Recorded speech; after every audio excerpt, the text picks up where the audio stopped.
बिस्मिल्लाहिर्रहमानिर्रहीम अस्सलामुअलैकुम। तो स्टूडेंट्स कैसे हैं आप सब लोग। उम्मीद करता हूं कि आप सब खैरियत से होंगे। इससे पहली वीडियो में हमने 7th क्लास की मैथ की एक्सरसाइज नंबर 1.15 के 2 सवाल हल किए थे। आज की इस वीडियो में हम अगले सवालात हल करेंगे। तो चलिए शुरू करते हैं। क्वेश्चन नंबर 3 है जी, Asra owns a plot of worth ₹4 lakh, find the amount of property tax at the rate of 3%। सवाल में बताया गया है कि असरा के पास एक प्लॉट है जिसकी कीमत 4 लाख रुपए है और उस पर 3% के हिसाब से प्रॉपर्टी टैक्स मालूम करना है। सबसे पहले हम लिखेंगे वर्थ ऑफ प्लॉट, वो है 4 लाख रुपए, तो वो लिख लेंगे। उसके बाद नीचे लिखेंगे रेट ऑफ टैक्स, वो है 3%, वो लिख लेंगे। नीचे हमने अमाउंट मालूम करनी है टैक्स की, वो लिखेंगे amount of tax is equal to 3% of 4 lakh. तो अगले स्टेप में हम 3 के साथ परसेंट की साइन रिमूव करके लिखेंगे 3/100। ऑफ की जगह पे लिखेंगे ज़रब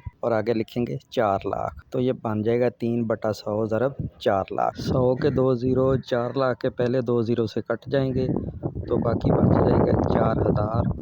उसको 3 से मल्टीप्लाई करना है तो आंसर आ जाएगा 12,000 रुपये। अब सवाल नंबर 4 को देखते हैं। ये है Faheem owns one plot and a house of values ₹40 lakh and ₹70 lakh respectively. Find the amount of property tax at the rate of 4%। तो इसमें कहा गया है कि फ़हीम के पास एक प्लाट और एक घर है जिनकी मालियत बिलतरतीब 40 लाख और 70 लाख रुपए है। तो इन पर 4% के हिसाब से प्रॉपर्टी टैक्स मालूम करना है। सबसे पहले लिखेंगे वैल्यू ऑफ वन प्लाट, तो ये है 40 लाख रुपए। इसके नीचे लिखेंगे वैल्यू ऑफ अ हाउस, तो ये है 70 लाख रुपए। नीचे टोटल वैल्यू निकालेंगे, इन दोनों को जमा करेंगे तो ये बन जाएगी 1 करोड़ और 10 लाख रुपए। नीचे लिखेंगे रेट ऑफ टैक्स, तो ये है 4%। उसके नीचे अमाउंट ऑफ टैक्स लिखेंगे, वो होगी 4% ऑफ 1 करोड़ 10 लाख। उससे अगले स्टेप में 4 के साथ जो परसेंटेज की अलामत है वो रिमूव करके बटा 100 लगाएंगे। ऑफ की जगह पर ज़रब लगाएंगे तो ये बन जाएगा 4/100 ज़रब 1 करोड़ 10 लाख रुपए। 100 के 2 ज़ीरो, 1 करोड़ 10 लाख के जो दाईं साइड वाले 2 ज़ीरो हैं उनसे कट जाएंगे तो बाकी बच जाएगा 1,10,000। उसको 4 से ज़रब देंगे तो ये बन जाएगा 4,40,000 रुपये। सवाल नंबर 5 को हल करते हैं। A man paid ₹17,000 as property tax at the rate of 1%। Find the total value of property tax. इस सवाल में टैक्स की अमाउंट बताई गई है 17,000 रुपये और रेट ऑफ टैक्स है 1%। तो टोटल वैल्यू जो है प्रॉपर्टी की वो मालूम करनी है। तो सबसे पहले लिख लेंगे अमाउंट ऑफ प्रॉपर्टी टैक्स, वो है 17,000 रुपये। नीचे लिखेंगे रेट ऑफ टैक्स, वो है 1%। उसके बाद लिखेंगे टोटल वैल्यू ऑफ प्रॉपर्टी, वो हमने मालूम करनी है, उसे लिख लेंगे एक्स। उसके बाद नीचे वही वाला तरीका amount of tax is equal to 1% of x. तो टोटल वैल्यू की जगह पे एक्स लिख लेंगे। उसके बाद अगले स्टेप में अमाउंट ऑफ टैक्स के नीचे 17,000 लिख लेंगे इज इक्वल टू 1% की जगह पे 1/100।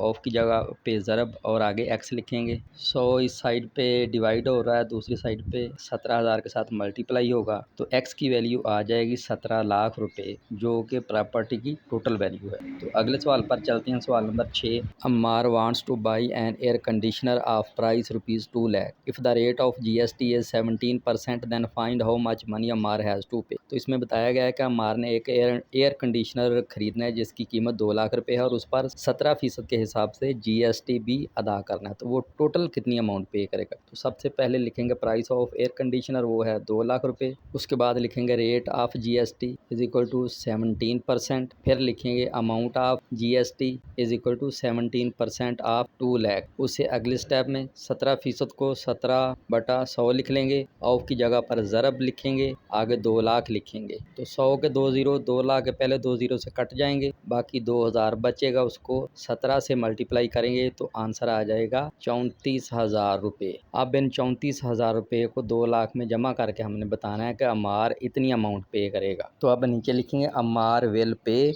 Is equal to 2 lakh plus 34,000। तो ये बन जाएगा 2,34,000 और यही हमारा आंसर है। सवाल नंबर 7 को देखते हैं। The price of one chair is ₹5,000।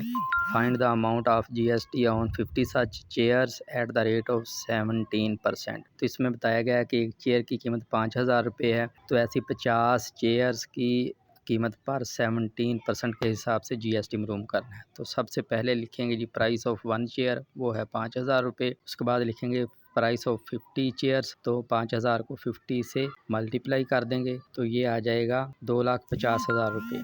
नीचे लिखेंगे रेट ऑफ जीएसटी, वो है 17%। उसके बाद अमाउंट ऑफ जीएसटी वो है 17% ऑफ 2,50,000। 17% की जगह पे लिखेंगे 17/100, ऑफ की जगह पे लिखेंगे ज़रब और आगे लिखेंगे 2,50,000। तो 2,50,000 के पहले 2 ज़ीरो 100 के 2 ज़ीरो से कट जाएंगे तो बाकी बच जाएगा 2500। उसको 17 से मल्टीप्लाई करेंगे तो हमारा जवाब आ जाएगा 42,500 रुपये। इसके बाद है सवाल number 8। Waqar purchase 10 packets of biscuits for ₹350। He paid VAT of ₹42 on 10 packets. Find the rate of GST on these packets. तो इसमें यह बताया गया कि वकार ने बिस्किट्स के 10 पैकेट्स 350 रुपये में ख़रीदे हैं और 42 रुपये उसने टैक्स अदा किया है, तो रेट ऑफ टैक्स मालूम करना है। सबसे पहले लिखेंगे प्राइस ऑफ 10 पैकेट्स, वो है 350 रुपये। नीचे लिखेंगे रेट ऑफ GST, वो हमने मालूम करना है। इसके बाद है जी amount of GST is equal to,